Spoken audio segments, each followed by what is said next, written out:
নমস্কাৰ বন্ধুসকল, আকৌ এবাৰ স্বাগতম জনাইছোঁ বিশ্বৰ ক্ৰিকেট খবৰ ইউটিউব চেনেলৰ আৰু এটা নতুন ভিডিঅ'লৈ।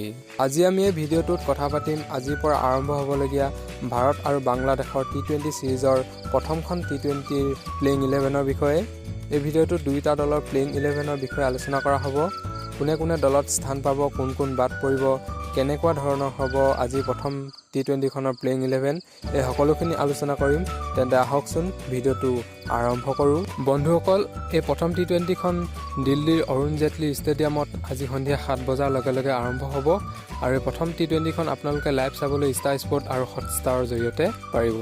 বিশ্বৰ সকলো প্ৰান্তৰ ক্ৰিকেট খেলৰ বাতৰি পাবলৈ এই চেনেলটো ছাবস্ক্ৰাইব কৰিব, লগতে কাষতে থকা বেল আইকনটো প্ৰেছ কৰিবলৈ নাপাহৰিব। বন্ধুসকল, এটা গুৰুত্বপূৰ্ণ কথা আপোনালোকক জনাব লাগিব যে অনুশীলনৰ সময়ত আঘাতপ্ৰাপ্ত হোৱা ভাৰতীয় দলৰ অধিনায়ক ৰোহিত শৰ্মা এতিয়া সম্পূৰ্ণ সুস্থ হৈ উঠিছে।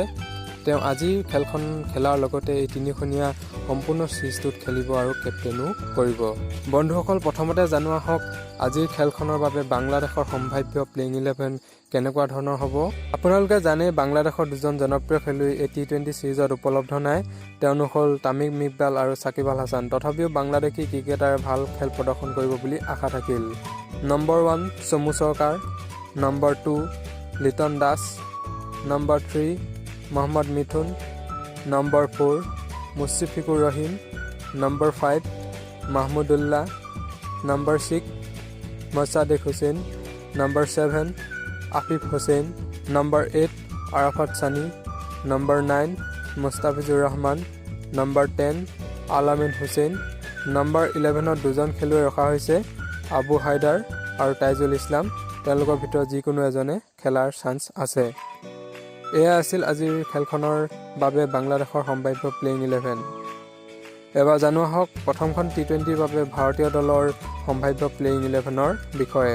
Number 1 Rohit Sharma, number 2 Shikhar Dhawan, number 3 KL Rahul, number 4 Shreyas Iyer, number 5 Rishabh Pant, number 6 Sanju Samson আৰু Dube, number 7 Krunal Pandya, number 8 Washington Sundar আৰু Rahul Chahar, number 9 Deepak Chahar, number 10 Khaleel Ahmed, number 11 Yuzvendra Chehel.